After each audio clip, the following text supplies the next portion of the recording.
was good.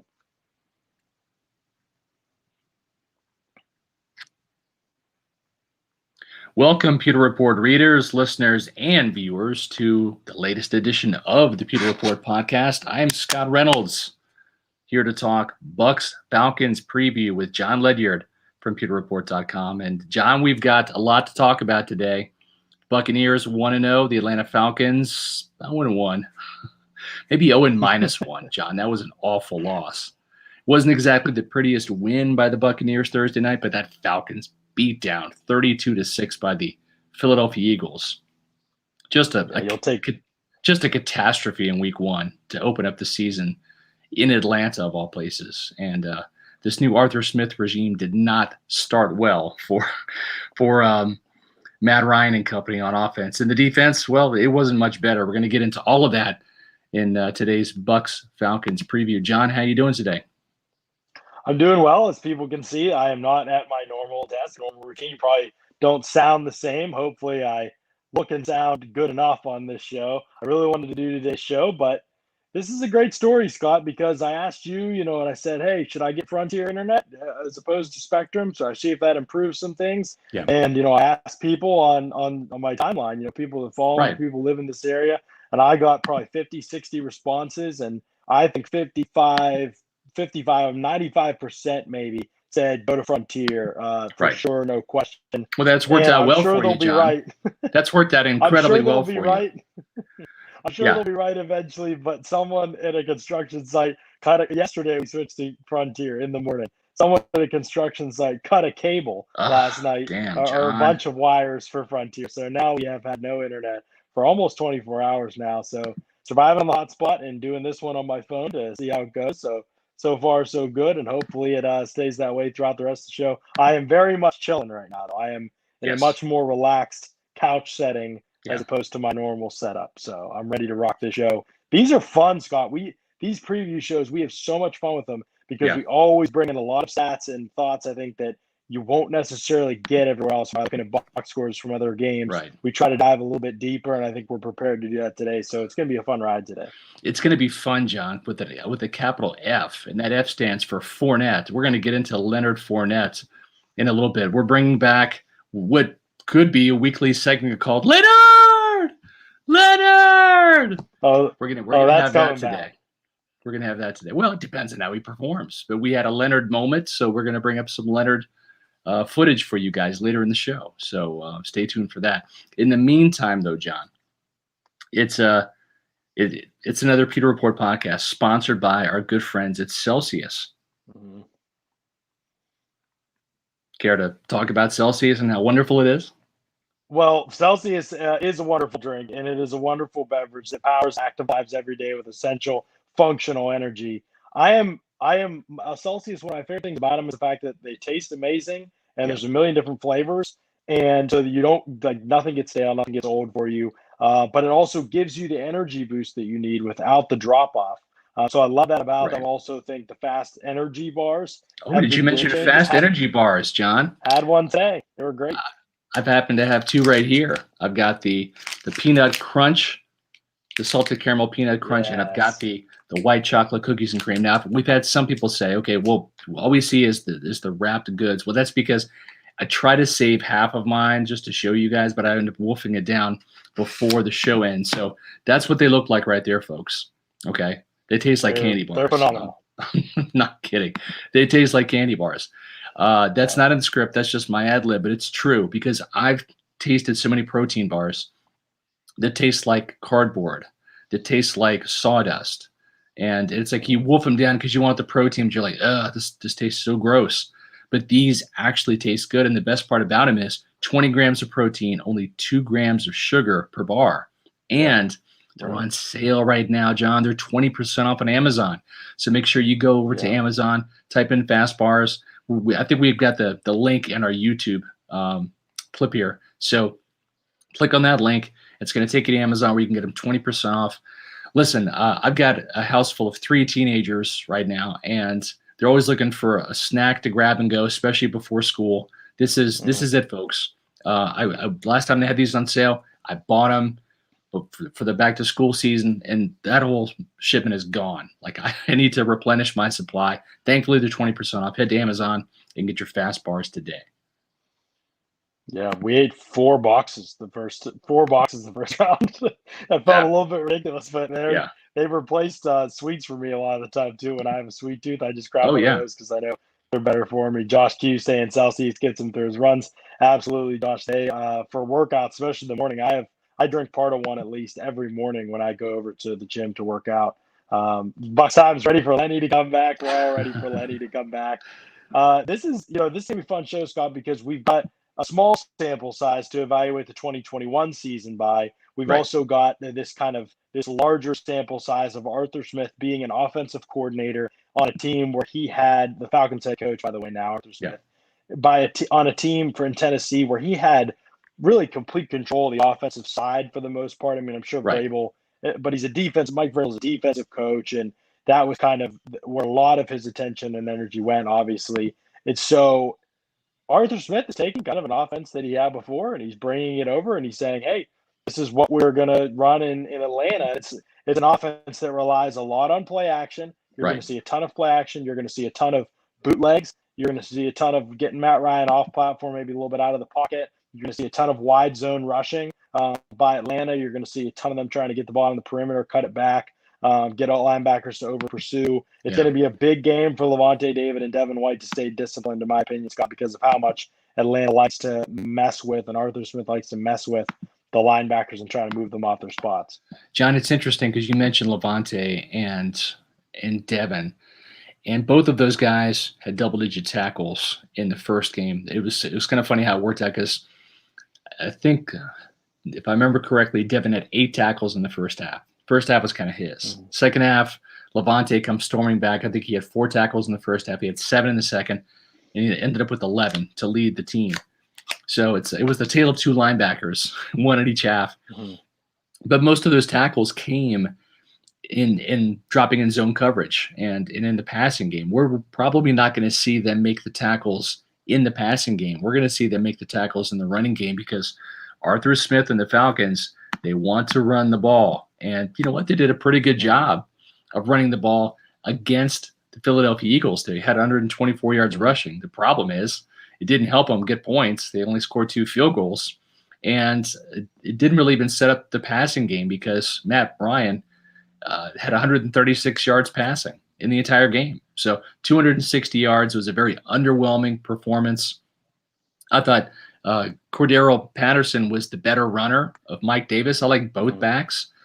And we're going to see a lot of 12 and 13 and 22 personnel. They're going to try to get big with their tight ends, their 2-back sets, and kind of beat you up. And, well, okay.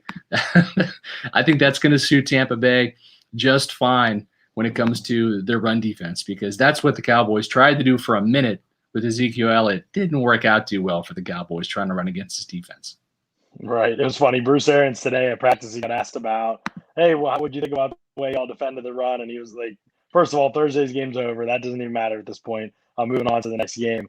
But he was like, second of all, the Cowboys didn't even try to run, so it doesn't matter. I was like, yeah, that's true. But a lot of teams are not going to try to run this season against the Bucs. They are going to face, for the most part, most of their games this year, they will face teams that typically try to attack them a lot through the air.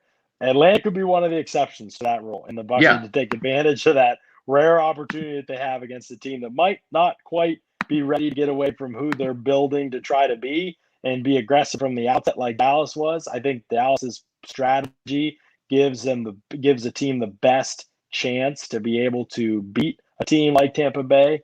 I don't know that Atlanta is going to believe that in week 2. Maybe in week whatever when they play again, later in the season, maybe Atlanta will be ready to buy into that. But in week 2, I don't think Atlanta is going to be ready to say we're going to come out ripping the ball, throwing it down the field. I mean, this might be in some ways dissimilar to the Cowboys' attack in that Atlanta might throw short, but they won't. Dallas loves to take shots. Tampa Bay just didn't let them with the way they were constructed defensively in that game the other day. Dallas did not go down the field too often. And Atlanta didn't really even try to go down the field. Despite getting thumped by the Eagles, it wasn't really even a priority for them. Matt Ryan had 1 pass attempt in that game. over 20 yards or more, Matt. And just one completion over. And it was dropped. Yeah, in one completion for 18 yards. That was the longest. So their longest completion was 18 yards to Kyle Pitts, who had kind of an underwhelming rookie debut in his first game. We saw Devontae Smith of the Eagles score a touchdown in his first game as an NFL pro, first round pick by the Eagles, Heisman Trophy winner, and he looked good. We'll get to the Falcons defense in just a second, but while sticking on the offensive side of the ball, Calvin Ridley kind of underwhelmed too. And I know they don't have Julio Jones. That was a calculated decision to swap him out essentially for Pitts, trying to get another bigger type receiver, although he's a tight end. But, I just didn't see Calvin Ridley be that number one receiver. I know he's a very good receiver, but the Eagles were doing something to him. I didn't see the all 22, but they were doing something to really bottle him up because he averaged about 10 yards per catch. I think 5 catches, 51 yards, something to that effect. But yeah, John, I mean, for the whole game, Scott, the Falcons averaged 3.6 yards per pass play. That was their gain per pass play. That's just crazy low. Oh, it's pathetic is really what it is. And the funny thing is the announcers were saying, some teams give up on the run too soon. Arthur Smith's not going to do that. Well, it didn't matter because they couldn't get plays in chunks. They could not convert on third down. John, they were horrible on third down. I want to say they were one of 10. 3 of 14. 3 of 14. Yeah, they're one of 10. At one point, and then they finished 3 of 14 on third downs. So it was just absolutely horrific performance. I think they were, I think they were like 30th maybe or 31st in the NFL in week 1 in third down completion or third down conversion percentage, and they faced plenty of third downs of 14, so they weren't winning necessarily on the early downs either. It was just a rough offensively. There wasn't really much anything that goes right for them other than the way they ran the ball at the very outset of the game. And that goes back to what is probably going to be my primary point here is that for the Falcons to do what they want to do and feel comfortable playing the way they want to play, they need to be able to run football. They need this game to be close. They cannot let this game get out of hand early. I actually think that could lead them to take some shots early in the game. Yes. To get maybe to be able to operate from a chance of having a lead. That could change the game for them, at least early. And the other thing, they were embarrassed and they know what they're up against in terms of it really being a really good team. And while they may not change their philosophy in terms of what they're doing and the way they want to play ball control offense, I still believe that this is a team that is going to say, all right, we're going to take a chance here and there in this game and try to hit a big play on these guys. And they might, and it might not be enough to sustain over the course of the game. But I do think if you're Tampa Bay, I think you should be ready for a more aggressive approach than what Philadelphia, most people expect them to be near the bottom of a bad division. Yeah. And Atlanta knows that at least in part, I think, going into the game. So I think that affected maybe the way that they prepared to call plays to call early on in the game. John, the problem is if you're going to take shots downfield, you have to have the pass protection to be able to do it. I kind of agree with what JLs is saying. Atlanta's going to try to wide receiver screen the defense to sleep and then go deep. Listen, if you're Matt Ryan, he was under siege all day. Their defensive tackles got off. We're talking about Hargrave and Fletcher Cox. Fletcher guy, yeah, those guys really made life miserable for Matt Ryan. It wasn't even just the sacks that they got; it was just the pressures, and he did not have a very efficient performance whatsoever. And I would expect the same. The Bucs have a better pass rush. I know they're chomping at the bit to get more than one sack. You've got too many prideful guys, Shaq, JPP. You know that Joe Tryon-Shoyinka's itching to get his first NFL sack. Levante David and Devin White were blitzing like crazy against the Dallas Cowboys on Thursday. They're going to want to get on the sack sheet as well. So yeah, I would expect a not so great performance by this offensive line.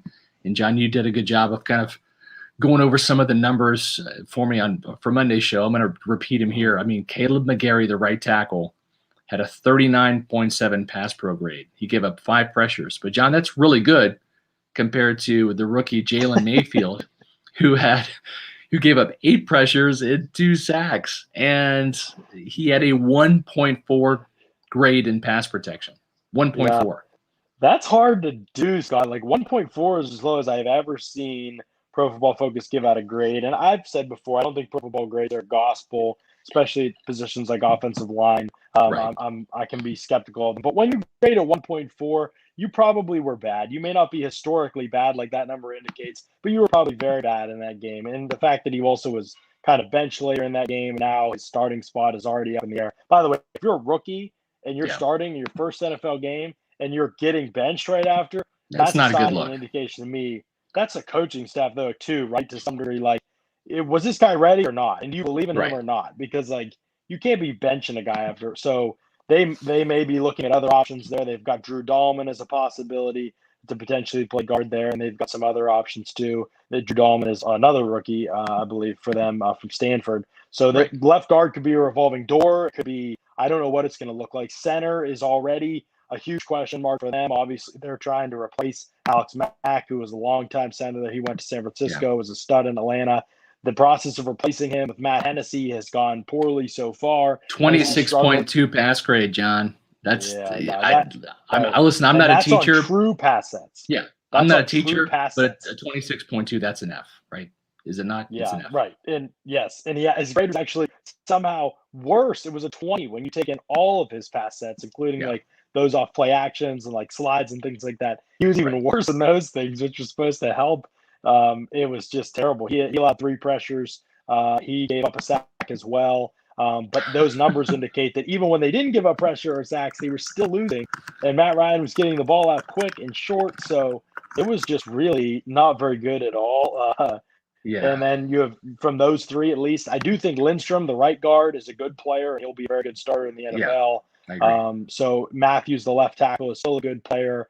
But overall, I mean, you've got Vita Vea basically against the worst 2 players right now. And against Jalen Mayfield and Hennessy. I mean, listen, I got to think that Pro Football Focus, if you put your jersey on correctly and you show up for the game, I think you get a 5. In the fact that Jalen Mayfield, at 60.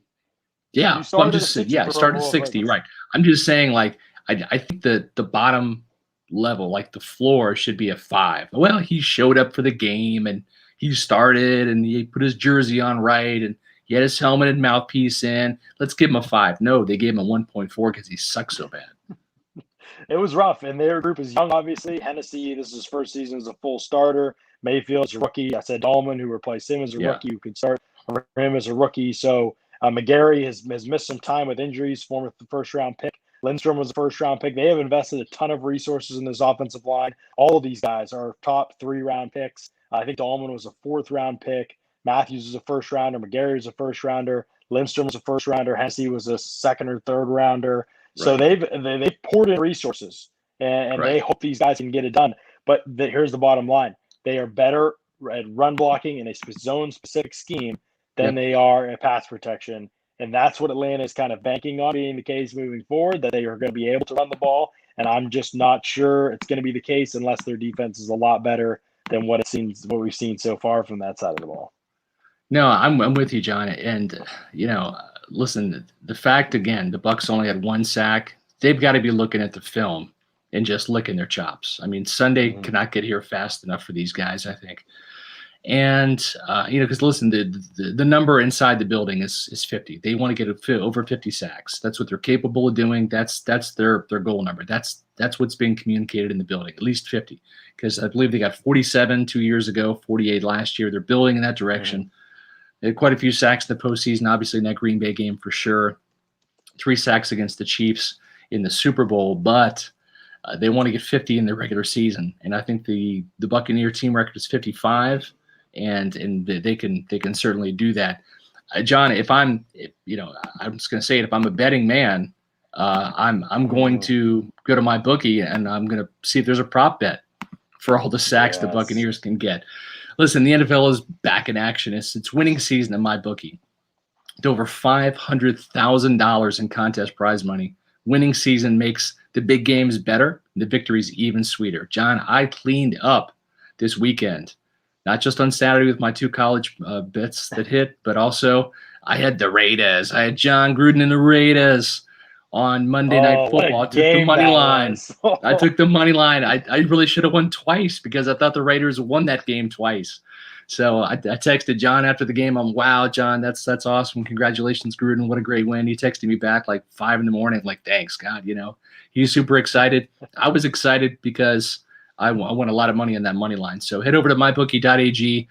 Choose from a variety of boosts, contests, and promotions up for grabs, highlighted by the crown jewel of winning season, the famed MyBookie Super Contest.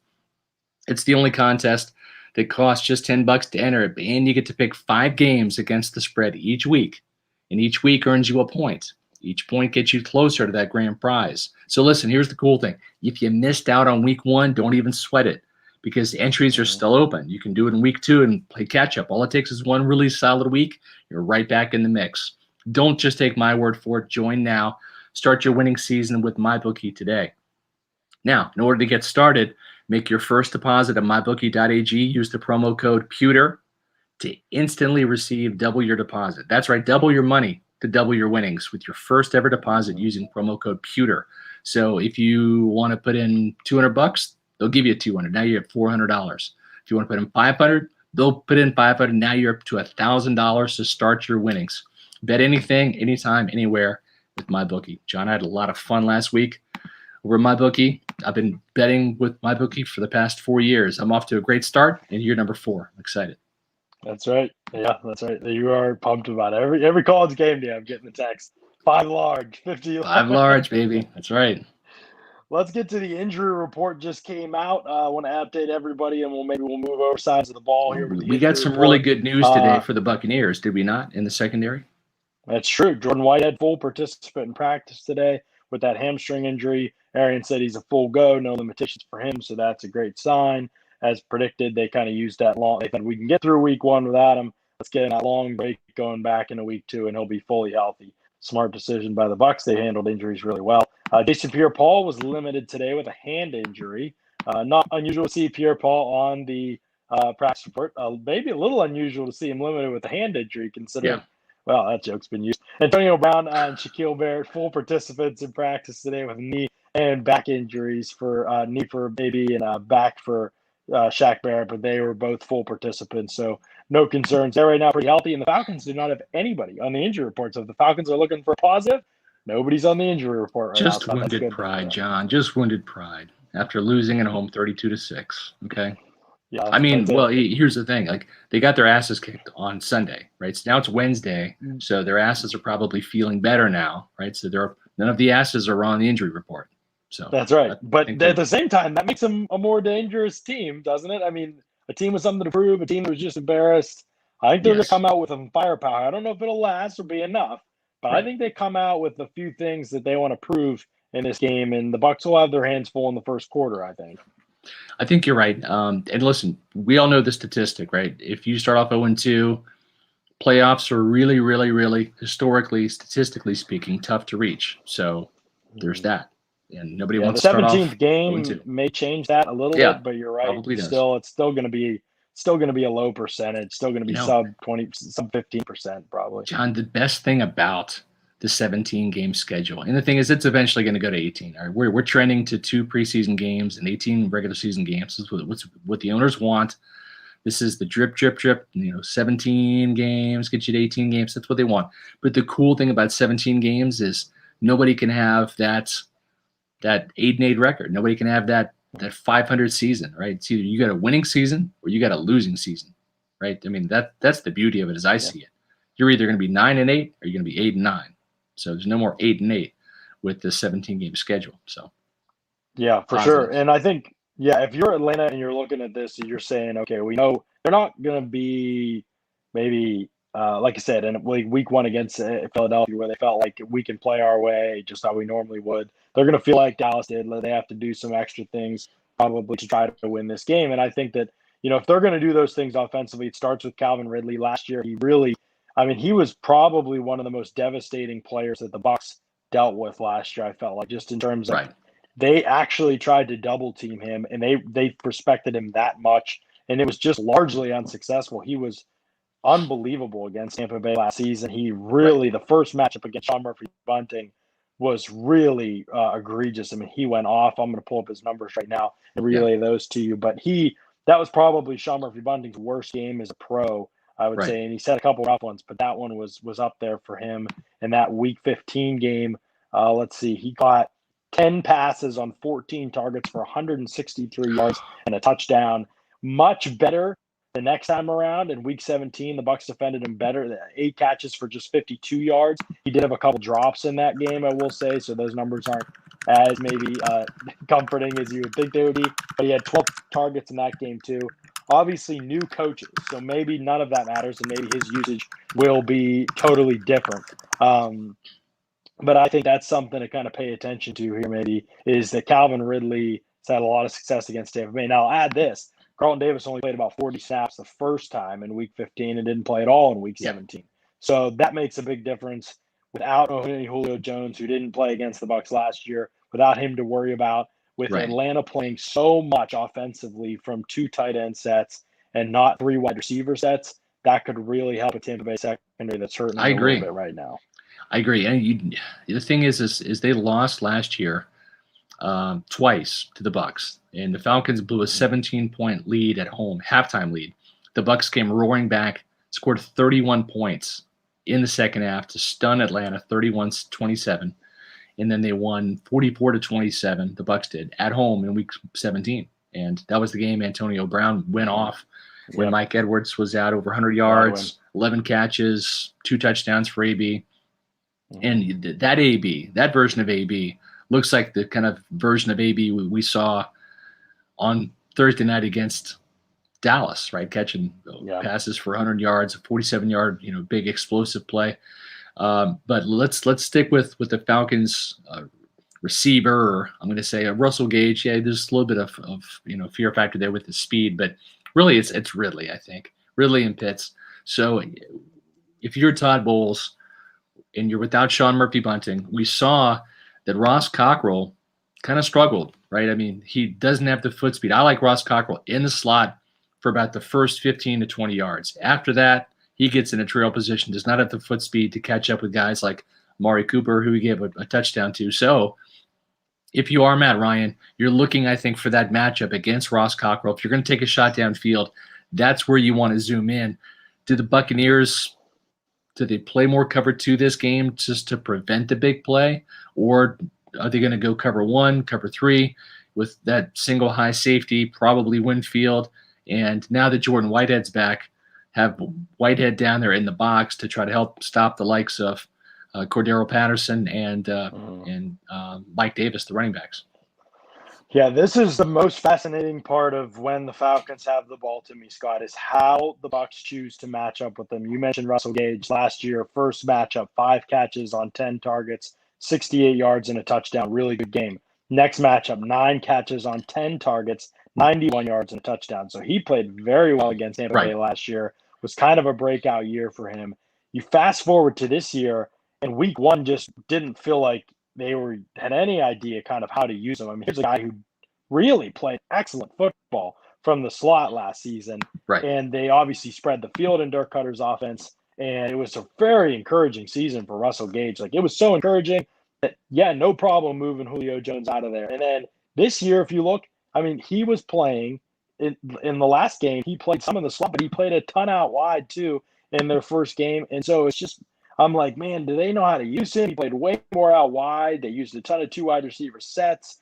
I don't know if that's as good a spot for him playing out wide, but that also brings up this weird situation where you're going to face a team now, if you're Tampa Bay, that is going to play tight ends in the slot a lot. They're going to play Calvin Ridley and Russell Gage outside a lot of their snaps, unless they get behind and they have to go to 11. But they did not play a lot of snaps with 3 wide receivers. They don't really have a proven 3rd wide receiver right now, or a true slot receiver, or another outside receiver outside of Russell Gage, really. So there's a lot of question marks with the rest of the receiving core. You're going to see Kyle Pitts and Hayden Hurst in the slot a lot. Even when they come in, they might come out with 12 personnel and flex those guys. So how does Tampa Bay defend them? And that's the thing, is Ross Cockrell's not nearly as big as Sean Murphy-Bunting. And they like Sean Murphy-Bunting with his size, around 200 pounds, 6 foot tall, long arms. They like him in the slot. And especially against bigger receivers. I think he fares better against bigger receivers than slow, quick guys. and not slow quick guys. I meant small quick guys. But yes. Now you don't have Sean Murphy-Bunting. You've got a more slight Ross Cockrell, who is good in coverage. Again, I think he's good with the underneath stuff. But the further away he goes from line of scrimmage, that's where that lack of foot speed gets exposed. So you could see Russell Gage there giving him a look one play from a speed merchant type perspective, trying to take him deep. The very next play, it could be Hayden Hurst or Kyle Pitts working underneath or in the intermediate routes and really kind of, big boying Ross Cockrell in the slot. Yeah, so those matchups are going to be critical, Scott, and I'd love to unpack my philosophy for how the Bucs should defend a team like Atlanta. But first, we're talking a lot about stat lines. We got to talk about the pick'em games over at Underdog Fantasy, Scott, because they're changing the game over there on Underdog. You can select over or under on players' stat lines. Get a pick 2 correct, and you can triple your money. Get a pick 5 correct, and you win 20 times the amount of money you enter with. That's awesome. It's simple. Go to underdogfantasy.com or download their app. Sign up with the code Pewter, Pewter, and build a pick'em slip in seconds. Now, we got that banner that you see on the screen actually is wrong now. We got to change that thing because they're going to give you free $10 when you sign up and make your first deposit. If you download that Underdog Fantasy app, sign up with the promo code Pewter, Pewter, and you get your free $10 to be able to go in and start playing these pick'em games. So figure out what stat lines you want to bet on. Again, if you get pick 5 correct, you win 20 times the amount of money you enter with. This is pretty fun stuff that Underdog Fantasy is doing. They are, if you like spending money on some of these games and have the money that you want to play some of these games on, this is a place to do it, man. And it's going to give you $10 to get yourself started, too, as you get in on these pick'em lines. So check out underdogfantasy.com and download the Underdog Fantasy app. Use that promo code Pewter, and get your free $10 today. All right, Scott, here's how I defend it, okay? Okay. If you're Tampa Bay, I'm playing 3 safeties a lot of this game. I know that there's going to be times when Atlanta goes 11, and I'd counter that. I let Cockrell play.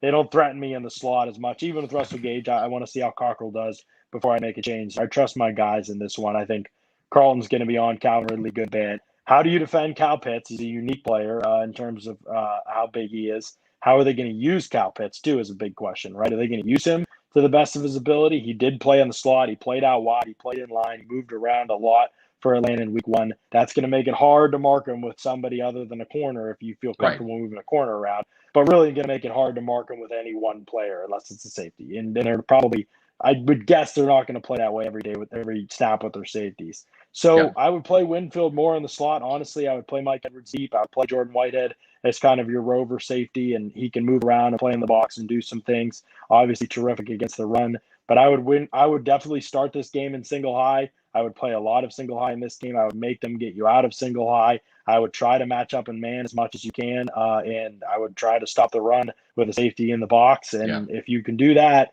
you're going to force them right away to get out of their element. If your offense, which we'll talk about in a second, takes care of business, that's what would be my game plan going into this game. A 14-17 point lead by Tampa Bay over Atlanta is kind of a death knell for the Falcons. Mm-hmm. I mean, in the first quarter, maybe not. There's still time left, but at halftime, in the third quarter, I mean, the Falcons are going to have to throw the ball to catch up because every single time they turn the ball over, the Bucs, I think, can get points on this defense. They can get a touchdown or a field goal and keep that scoreboard lit up.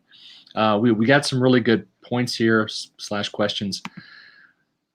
The Falcons' X factor is Cordero Patterson. If the coaches figure out how to keep him on the field and involved, they would do better. I thought he was the best offensive player on Sunday. And if you remember, Patterson really was a factor for the Bears last year, coming out of the backfield as a running back catching passes. I think the Falcons give him the ball as a running back more, but he can do a lot. He can flex out in the slot. He can line up as a wide receiver. He can motion out of the backfield to the receiver sets.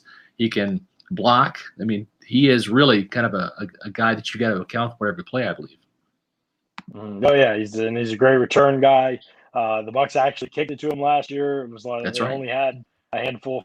They only allowed 14 actual kickoff returns all year last year, but Patterson had like 3 of the best ones. I think a huge return against them a couple of times, and so it was always an adventure with Pat. I think he had a 40, 47, and 32-yard returns last year when they played Chicago. So he is a tough guy to tackle in the open field.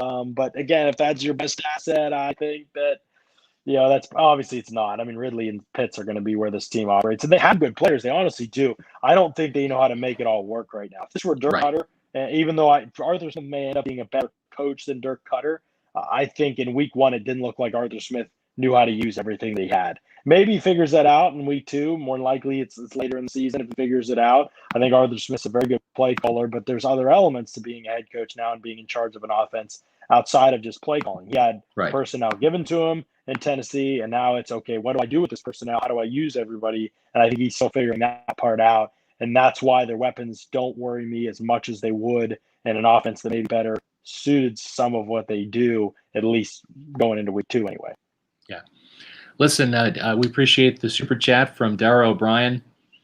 Is the Falcons' best player outside of Ryan and Ridley their kicker?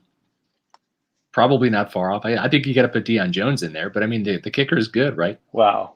Yeah, I mean, I think Grady Jarrett's probably, he's an unbelievable football player. I mean, Tampa Bay's done very well against him, but he's a really good player. Deion Jones is a solid player. We'll see what direction his career is going, and we'll talk about their defense in a second. But yeah, Young Hoku is a great kicker. He was terrific last year.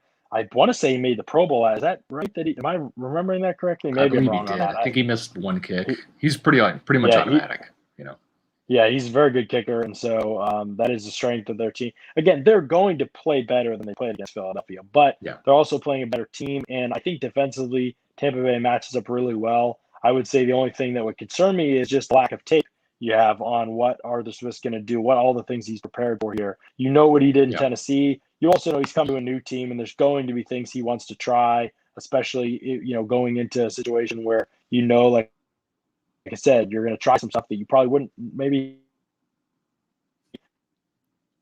John's internet connection is fading fast. We'll see if we can get John back. John, are you there? Hello, John. You're breaking up. You're going to try that stuff in this game. And so. There you go. John's back, but he's not talking. He's frozen. That's where. All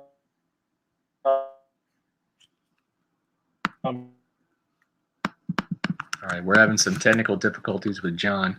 We're going to see if we can get him back. In the meantime, let me change the screen here. In the meantime, we're going to continue our talk about the Falcons and the Bucs doing the preview. Trask, he knows all of Pitt's tendencies. Talking about Kyle Trask and Kyle Pitts, the Gator hookup connection there. When you've got two first round, well, not first round, but two big talented players from the same team, the same Florida team. Pitts was drafted in the first round. The Bucs considered drafting Trask in the first round. They made the right decision though in getting Joe Tryon Shoyinka into the mix with the 32nd overall pick. Looks like a steal. Then they got Trask in the second round. So to your point, can Trask help them in terms of looking at Pitts and maybe giving Todd Bowles and that defensive staff some answers in terms of how to guard him, some of his tendencies? Yeah, absolutely. And that's the kind of thing that coaches always look for, every type of edge possible. And sure, you can bet your bottom dollar that Todd Bowles is going to be asking Kyle Trask, in addition to looking at the tape. He's a smart coach. But yeah, they're going to be looking to see if there's any tips or tricks that they can put in there. I'm trying to see if we can get John back to kind of talk on the other side of the ball. If not, we're going to get right to it. Here comes John. I see him. But yeah, I agree though. Cordero Patterson's probably the player they really have to kind of key on. And there's John. How are you? Doing well. Back. Excellent. Can you hear me okay? Thanks for joining the show. Yeah, you're good. There we go. Welcome back, John. Yeah, I think you're right about Patterson, though. I think that he's a player that they just have to be mindful where he is on every snap. He's the kind of guy that can change the game with a touch, and when you come off a loss like that, you're looking to get players like that involved in what you're doing. So you just have to be mindful of what another coach might be thinking, and that's hard to do when you don't have a ton of tape on them. So those would be the things I'd say are my main concern. But 4 quarters, if this Atlanta offense is pushing this Tampa Bay defense, they've got some real issues, I think.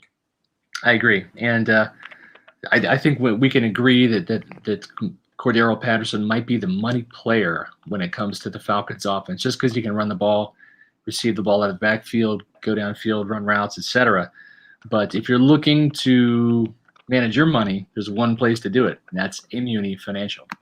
At Amuni Financial, we help you live in the now. Congratulations. We're so happy for you. Thank you. And even though the now may feel very different, you still need to plan for the future. How's retirement treating you? Oh, just fantastic. I know I say it all the time, but you really got to come up to Colorado. Let's do it. All right. Yeah. We can help you develop that plan to keep you on track so you can still prepare for tomorrow, today. Amuni Financial. Plan ahead, stay ahead. And I am proud to be a client of Immuni Financial. I've known Mark and Dave over there for quite a long time, and recently became a client, and have been absolutely thrilled with my investment portfolio ever since I joined this summer. Managing your family's wealth means more to Immuni Financial than simply allocating your assets. It means legacy planning, brokerage and advisory services. It means retirement accounts, college savings accounts, and insurance services.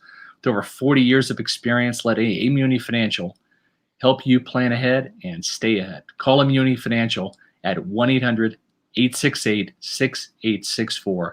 That's 1-800-868-6864, or visit Immuni.com. All right, so let's talk about a little bit when the Bucs have the ball, Scott. This is the side of the ball that everybody thinks it's going to be. This is where they at the game. This game is really won or not. Maybe on offense, Atlanta does have more talent than they showed in week one. Maybe they pull out a few things that they're not used to. The Bucs aren't used to seeing. Catch them by surprise down a man at corner. But offensively for the Bucs, there's just no reason. There's no reason why this game shouldn't be a very productive one. Obviously, DP is a good defensive coordinator, but he has a lack of talent here on the defensive side of the ball that is notable. Right. He's a blitz-heavy defensive coordinator, so that will be the one thing that he is trying to change this game. Can we change the game with a blitz? Can we change the game with pressure? He blitzed, I think, seventh most of any defensive coordinator in week one. He will come after Brady. He will come after this offensive line. I would expect Brady went up, John. Tony says. I would expect this to be Bucs to utilize play action to slow down that pass rush.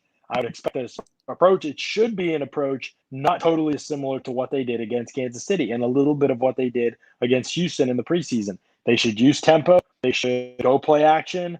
They should do things to throw off the pass rush. They should get to the line of scrimmage and snap and not allow Pease to set up his pressures. Pease is gone. He will go zero blitz, and he will let his guys be on an island, and they need answers for those things and make them pay. Last year it wasn't Pease, but the Falcons still went pretty blitz heavy at times against the Bucs, and the Bucs made them pay in the second half of the comeback win. They were just all over him, and then same thing when the Falcons tried it in Week 17, it was even worse for them. So they should have lots of ammunition to make things happen. The Bucs should have a lot more pressure than they did a year ago. They're better communicating through that stuff. Dallas blitzed them a fair amount with 5 at least, and it wasn't didn't phase them. And the other factor here is Brady's time to throw remains hard to even fathom, Scott. I mean, here's a guy whose average depth of target is one of the deepest in the league, yet his average time to throw is one of the smallest in the league. He was throwing faster than Dak Prescott the other day. Think about how many times Brady went down the field and Prescott did not. And yet Brady is getting the ball out quicker than Prescott because he just plays so fast from the pocket. You combine that with the subtle pocket movements, in fact, he's never too deep in the pocket. It's just really amazing how much that helps an offensive line. I think it makes a huge – I mean, the Falcons individually have no great pass rushers. Grady Jarrett is really their only factor player. He was a problem at times, but the Bucs really handled him well. Their interior is good in pass protection. You don't necessarily worry about that as much. But, yeah, they don't really have other interior pass rushers or other outside guys yet. They gave Dante Fowler a lot of money to not be very good, and so they need to be able to handle – It's been – so they just are kind of they've been looking for pass rushers for ages. They went into the offseason looking for them and decided not to sign any of them. I don't know what the plan was there. They just are – that is holding them back. But with Pease, they're going to blitz a lot. try and make up for it. The Bucs just have to have answers ready for that pressure, and then the rest of the game plan should, in my opinion, come pretty easily at that point. Yeah, Brian Shaw says, and I don't know this to be fact, it wouldn't surprise me, but an NFL record's on the line for the Bucs. 9 straight wins with scoring 30-plus points in every game. We talked about it ad nauseum, John. The magic number for the Bucs is 30. When they get 30 points or more, they've won the last 8 straight games dating back to last year. And they're on a 9-game winning streak right now. So this would be win number 10 for the Bucs on Sunday, should they beat the Falcons, and I think they should, would, and could. And it's also going to be win number 9 if they score 30 points or more in a row, and that's quite an impressive streak. If it is an NFL record and it sounds right, I can't recall any other team possibly doing that, but that would be quite the feat for Tom Brady and company. And they're probably going to need 30 the next week to beat the Rams the way they're playing. So the streak should and I think will continue. I just don't see the Falcons have revamped their secondary. They've got totally new players. Yeah, except for AJ Terrell, the rookie from last year. Right, they've got Terrell, and they've got I think one player at every level. They got Terrell in the secondary. They've got Deion Jones in the linebacking core and Grady Jarrett up front, and it's just not enough playmakers across the board. They're fortunate they have one at every level, but I just don't see any other star power outside of those guys. And when you talk about star power with the Buccaneers, it's kind of ridiculous. I mean, you've got Antonio Brown having a 100-yard game. You've got Rob Gronkowski, 2 touchdowns. You've got Chris Godwin. You've got Mike Evans, who I think is going to have a bounce back game. Everyone's all concerned about Mike Evans only having measly production, although he was targeted a couple times down the field. Who am I forgetting, John, on the offensive side? I mean, obviously, aside from Tom Brady, Gronk. I already mentioned Gronk. Scotty's not going to play much. I know we talked about it. Well, we haven't talked about Ronald Jones being the starting running back yet, but there's another guy, integral part of the offense. Is his name Leo or Leonard? Of course. Oh my God! My friend Leonard Fournette. And what are you doing, Leonard? Don't do it, Leonard! Don't do it, Leonard. It's a screen pass, Scott. It's a screen pass. Set it up. It's a first down screen pass. It's a thing of beauty. It's a great play called by Leonard, coming off the turnover. You gave up points after the Ronald Jones fumble, and the ball goes off Leonard's hands. Leonard! You don't have an easier catch than that. What are you doing, Leonard? Hey, but he came back. He came back late in the game. Leonard Fournette with a great. We're gonna show that. We're gonna show the drop again. Okay, drop. There's the drop. Drop for pick. Then later in the game, he came back and he had a great hero moment, and he made a great catch, mossing Michael Parsons as Brady falls down, slipping and sliding everywhere. He mosses Michael Parsons for the catch. A big contested grab, a huge moment. He picked up the first down, came back and redeemed himself. So good Leonard in there too. We appreciate you, Leonard, keeping the segment alive. Had a couple run plays where he totally missed the gap too that I was going to show. But let's limit it today. Let's limit the damage. Let's end on a high note, Leonard, going into week 2, buddy. We appreciate you. Let's get something done in week 2. It's a positive moment, maybe one moment for us to laugh at. Would appreciate that. And we'll bring the segment back next Wednesday as well. Absolutely. It's fun. I enjoy Leonard. It's always good for a few moments during a game, Yeah. It's good for a few moments. Well, the best – listen, hey, when Leonard Fournette re-signed this offseason, like you and I, we called each other. We're like, Leonard, he's back. We get to do the segment again. So. Yeah, we actually were getting excited about it at that point because we were like, all right, as long as they didn't spend too much money, we're ready for Leonard to make a comeback here. So there's your Leonard week 1. But, hey, I mean, honestly, in this game, I wonder what the Bucs' mindset is in terms of running the football. Obviously, Philadelphia, I wouldn't say that, that was necessarily just their only strategy. They were kind of reversal in their offense. They didn't take a lot of shots. A lot of safe stuff for their quarterback, ran the ball well enough. And, I wonder what Tampa Bay is going to try and do because right now it looks like all your options are on the table a little bit against Atlanta, this year. Some possibilities of being able to run the football against this team sure seem to exist. So how much, I obviously don't want this team to be run heavy, but they come out that way? Do they come out trying to run the football? But they usually do, and then they're just like, screw it. We're so good at passing, we're just going to keep doing it. And I think that could be, again, what we see happen. This is a group for Atlanta. Like I said, the pass rush is a big question mark. You've got to find ways to get them out of blitzing as often as they are and make that pretty ineffective for them. Got to have a ton of answers for that early on, not try to take your shots necessarily maybe right out of the gate, but then build up to them and use those to pull away later in the game. In the secondary, A.J. Terrell's a first-rounder, and he's coming along, still very much up in the air whether he's going to be a good player or not.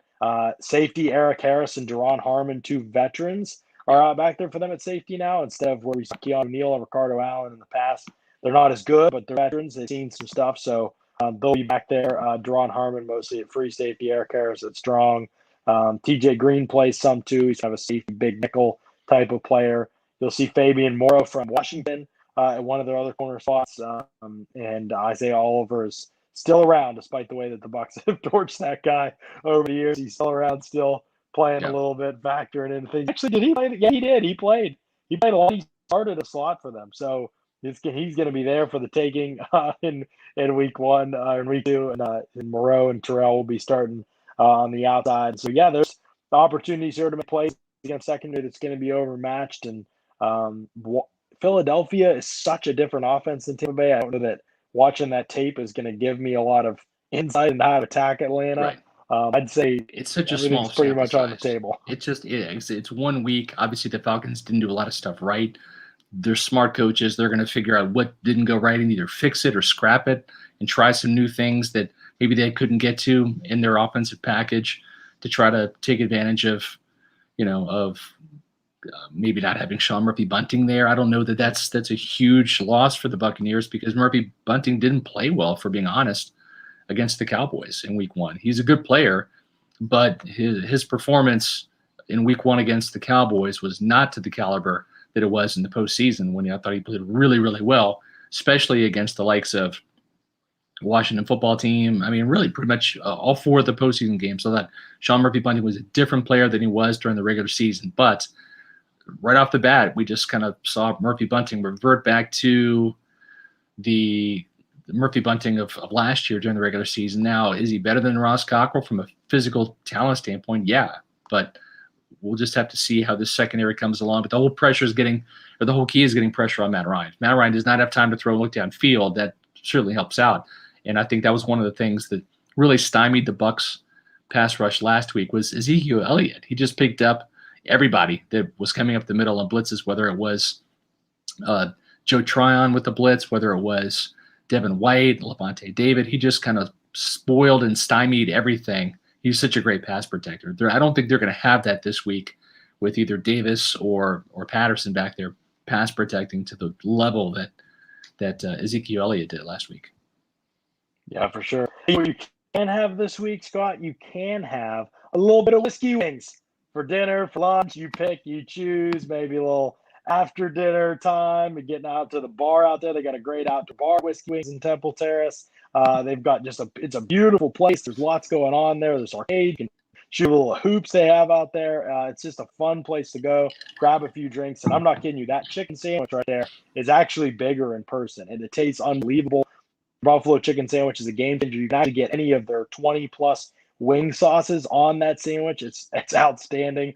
Their wings are in the equation there too. I love their wings. Tonight is actually $10.99 wings and boneless combo night over at Whiskey Wings. So go check that out tonight. Get yourself some dinner. Get yourself a late night snack, whatever you choose. But Whiskey Wings has great food prices. Tomorrow night is $8.99 burgers and fries. That's for real. $8.99 burgers and fries. And you can see from that picture the size of their sandwiches you're going to get your fill. So they just got a lot of great food. Yeah, great place. Go check out Temple Terrace, St. Petersburg location as well. Whiskey Wing Sports Bar and Grill. They really are changing the game in that way. We're proud to be partners with them. They got some great food, great location. They've been open not even a year. And so go over, check it out. I think you'll really enjoy it, and tell them Pewter Report sent you when you go as well. Now, John, the thing is you were broadcasting live with our Pewter pregame shows last week, but that was a kind of a one-off kind of thing. We're going to have a couple more games later in the season at Whiskey Wings, but for the Pewter pregame show this week, with the game being a 4:05 start. It's going to be a 1-hour pregame show, 3 o'clock. Mm-hmm. You can watch it right here on Pewter Report TV on YouTube. We invite you to join us at 3 o'clock. We're going to have the Pewter pregame show. And then, John, at 4:05, you're going to transition to Pewter Game Day. You and Paul Atwell are going to be providing all of the breakdowns of all the plays. Now, if you liked what you saw on Monday Night Football with Eli Manning and Peyton Manning, kind of giving some in-game commentary, it's similar to that, although neither John nor Paul is Eli or Peyton, so they're different people. No Super Bowl trophies between us. No Super Bowl rings.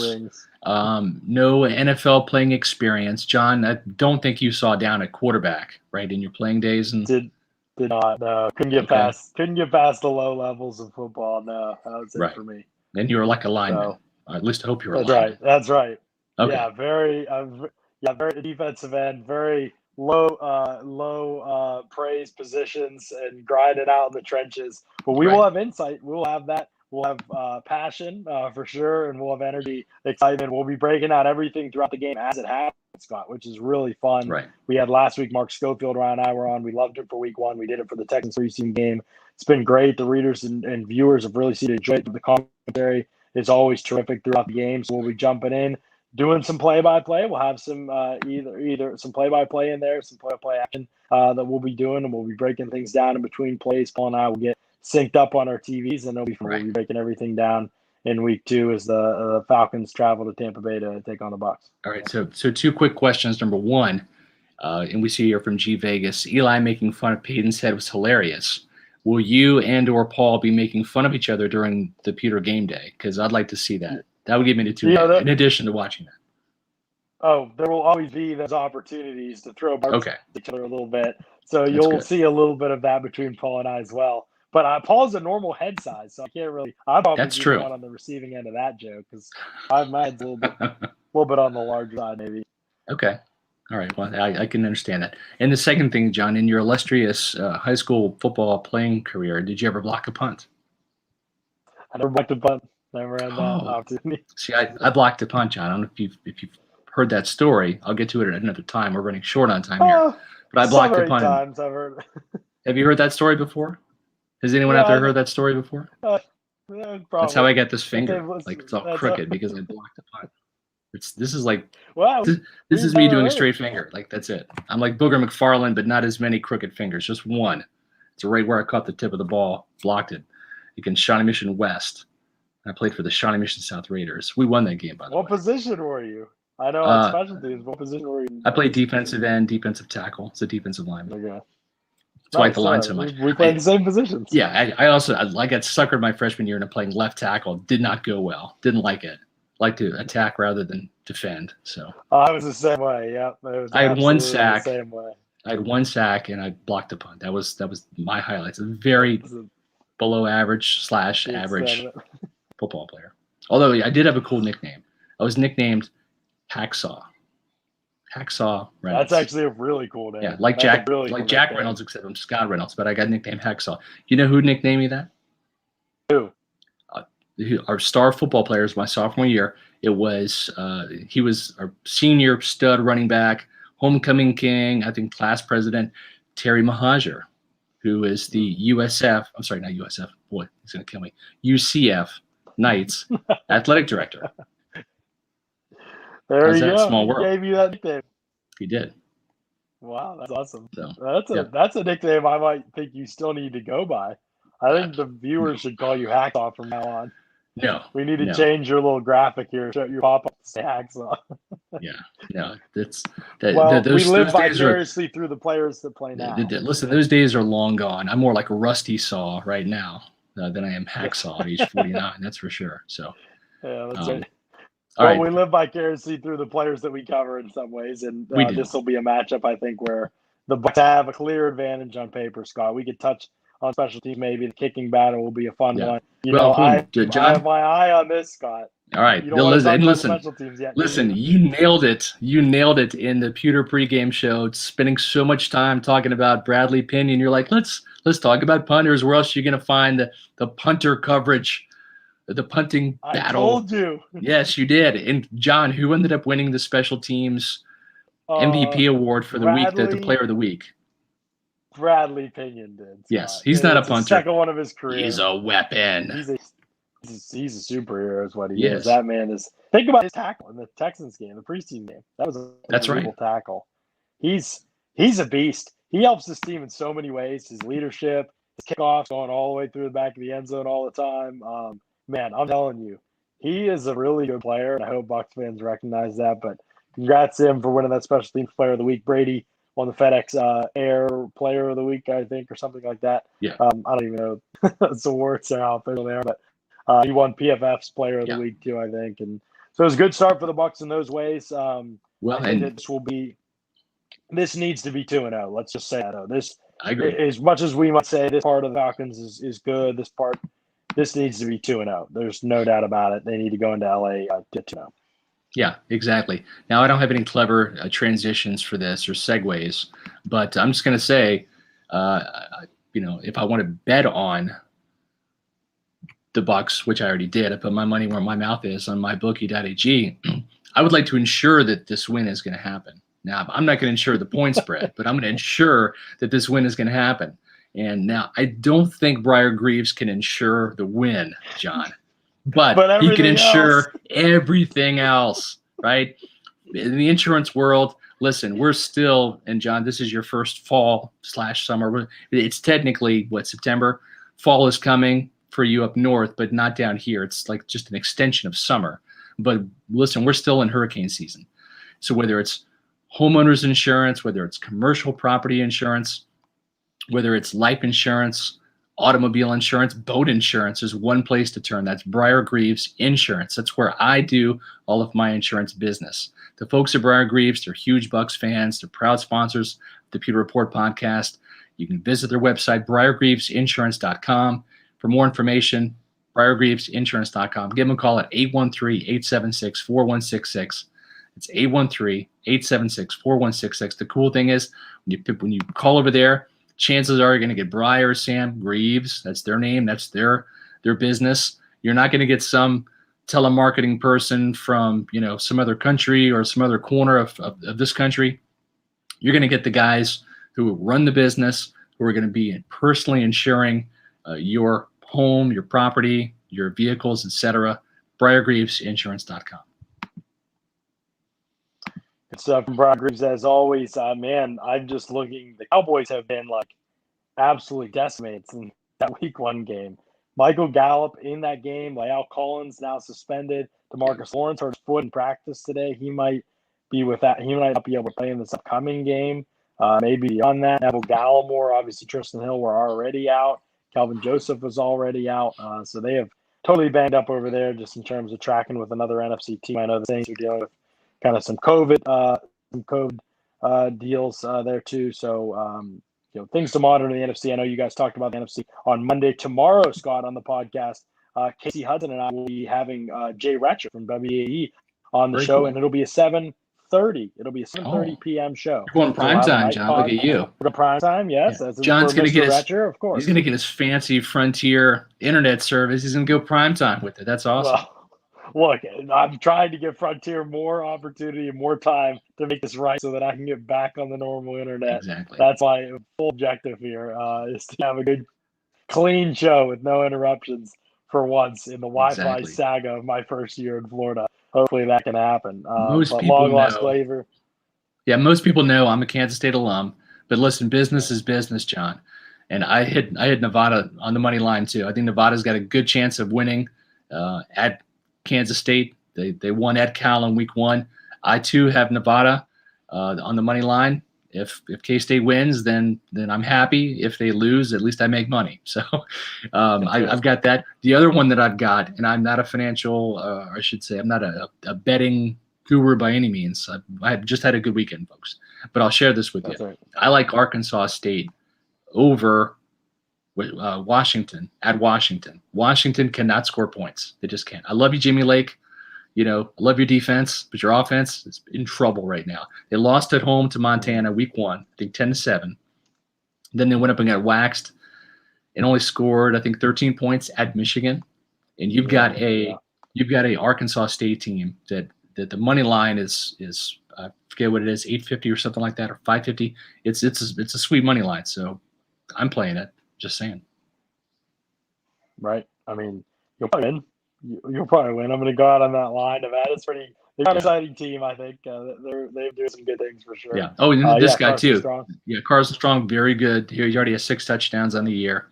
I'm interested to see him play on Saturday. Yeah, that's what I was alluding to by saying that. Long Lost Guys are a good pull. I didn't know if you would be familiar with that name yet, but I'll start watching them. Long Lost Glazer, but there's a crack in Tampa Bay that might be around for a while here, so I don't know if I'll have to start going on that. Are you talking about Blaine Gabbert? Yeah, you're talking about Blaine Gabbert, obviously. Oh, of course. And Kyle Trask, obviously. Oh, yeah, Trask. That's right. Brady, but you're talking about Blaine, though, right? Mainly Blaine, yeah. Mainly Blaine, yeah. Maybe Trask, but mostly Blaine, right? Mostly Blaine, yeah. Mostly Blaine's hair.